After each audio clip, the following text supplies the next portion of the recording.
What's going on, you legends? So, just today, Russell Westbrook and John Wall are switching teams in a trade with the Rockets and Wizards. So, I know the offseason isn't technically over yet, but I have the updated roster and everything on here. So, I was going to take a look at all the teams with like Seth Curry and Dwight Howard joining the 76ers, with Drew Holiday in the trade from the Pelicans coming to the Bucks. And just looking at all these teams and how every team will fare out with either a missing player or how a certain player is going to change the team out and how they can play, or how a big time name veteran such as Chris Paul go into a team that is young and carrying that leadership over and helping that team out. So it is all updated. We had Gordon Hayward on the Hornets. We have Davis and signing back with the Lakers. Montrezl Harrell on there. Dennis Schroeder, Marcus Gasol. Everything is up to date on here. Nothing's different. We have a healthy team. I believe I have injuries off, so we'll see Klay Thompson play, I think. Don't quote me on that, but I'm pretty sure we have it set to where everyone's healthy, where it is an active roster for everyone all around, and no one's injured. But I'm going to double check, make sure, and yes, it is like that. Okay. So what I'm going to do in this video, in a sense, is we will simulate one season and see how everyone does and fares out. The biggest one out of all that I was shocked, honestly, was the one with Russell Westbrook and the John Wall trade. I was really shocked on that, I'm not going to lie. I know him and Harden wanted out and wanted to go different paths, but I was shocked. So the question is, how is Bradley Beal going to handle it? Because he said he didn't want to leave Washington because he wanted to play with John Wall this season. But now, since John Wall got traded because he requested a trade as well, how's that going to impact Bradley Beal? Is he going to stay and try out the Russell Westbrook experience, or is he going to try to request a trade? And if so, what team is willing to sacrifice players to trade to the Wizards or draft picks? They have a prediction on 3 teams that they believe Bradley Beal would want to play for, or teams that would trade for him. Those 3 teams will be the Philadelphia 76ers, the Denver Nuggets, and the Miami Heat. Those are the top 3 predictions if they said he did request a trade. They said, however, if he decided to stay in Washington, he could request a trade by the end of the deadline and see how the season works out with Russell Westbrook.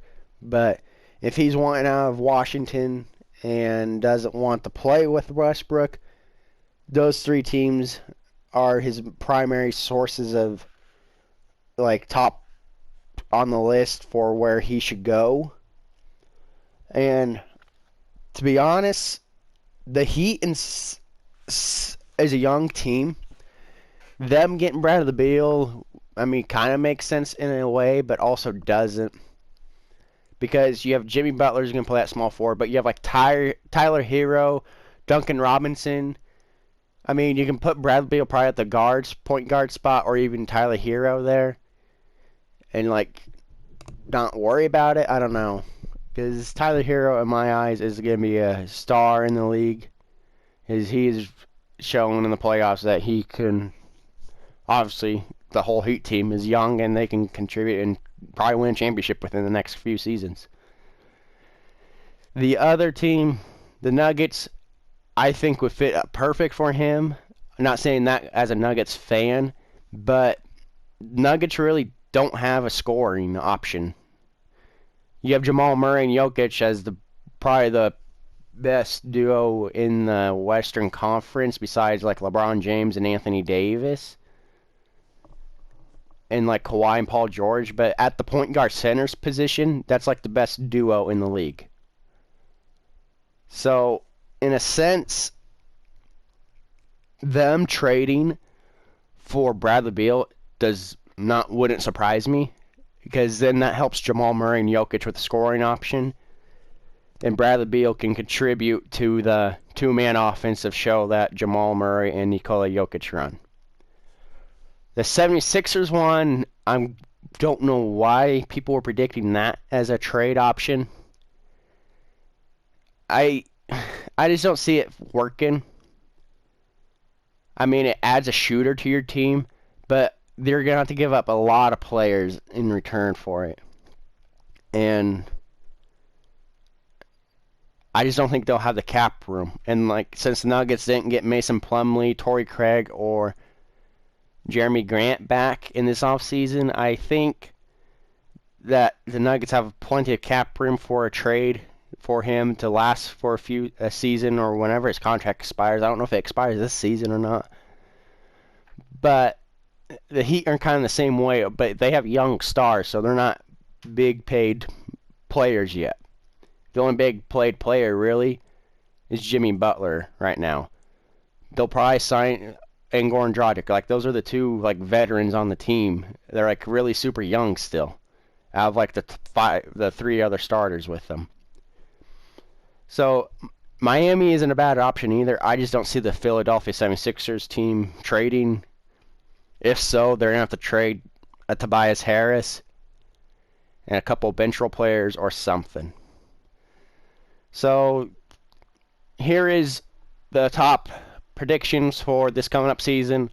They have LeBron James winning MVP, James Wiseman winning Rookie of the Year for Golden State. They have Spencer Dinwiddie winning Sixth Man of the Year, Giannis winning Defense Player of the Year, Most Improved going to Michael Porter Jr., and Coach of the Year being Stan Van Gundy. So, and look, here's your awards for your All-NBA first team, your second team, third team, defensive first team, defensive second team, all-rookie first team, all-rookie second team. So, here is the predictions. The Pelicans made a lot of trades and a lot of signings this offseason, and they're predicting them to be number one seed.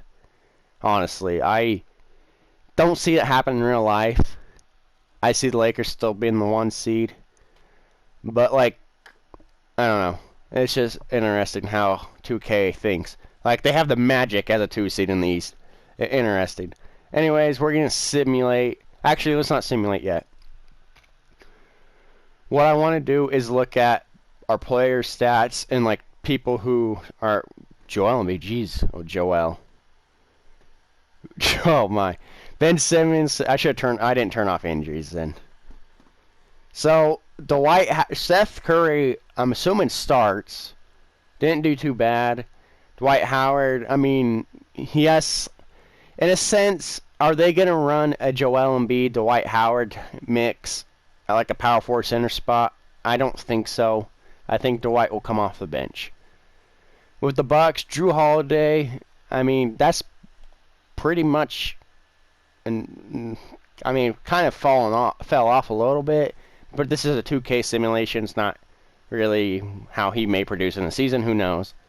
But when you have a Chris Middleton, Giannis scoring for them, you don't need that much. I don't know anything about the Bulls. I didn't hear much on them, honestly, this offseason. McGee, I'm going to assume he's not going to start. Like, he could be a bench role player like he was for the Lakers.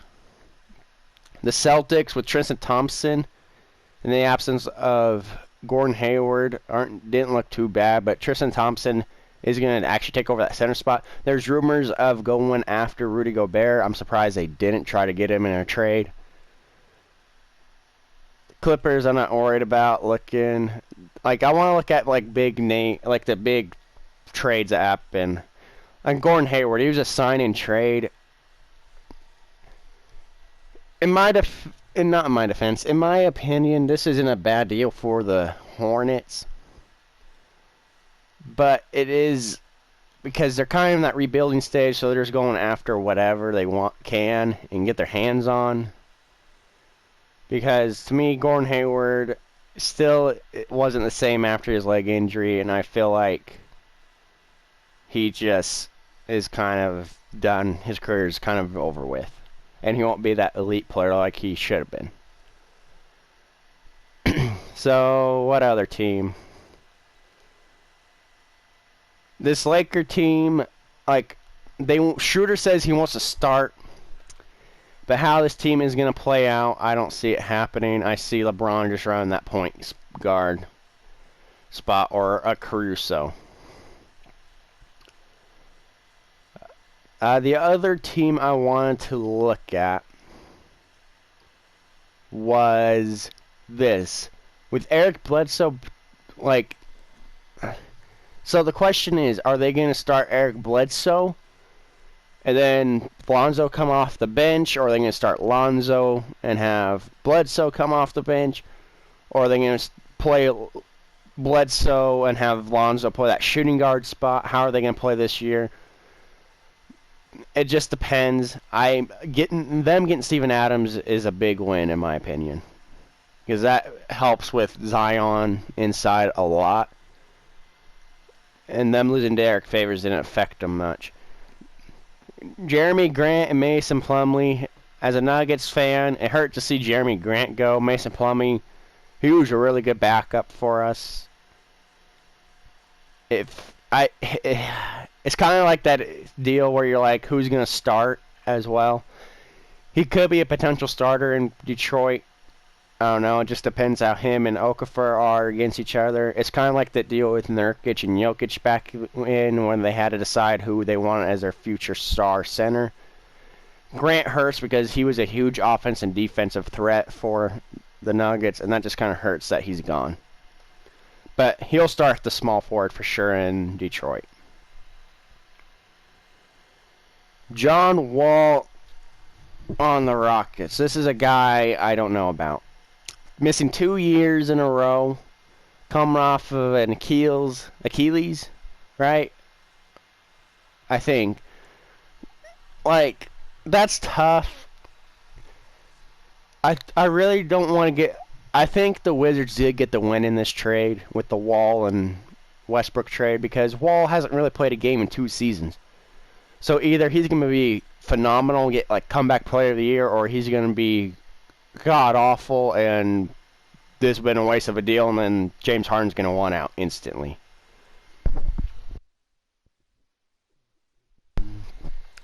So I don't know. Chris Paul, I think this is a good move by the Suns getting him. I mean, the Thunder were also rebuilding anyway, so it's not like they did anything, but now they're really rebuilding. They got rid of like their whole team, it seems like.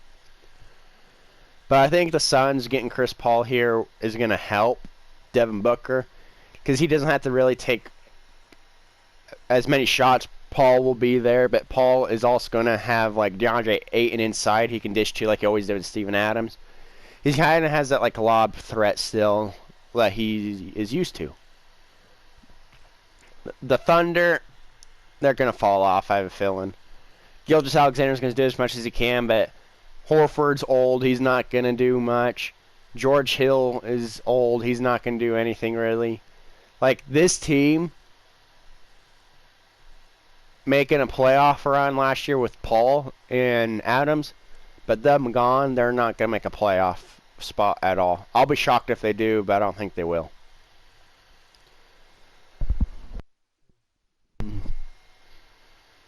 Nothing there really. I mean, Mitchell Robinson's there. I don't know about this trade or signing by them. I mean, it's a backup center, but I don't know.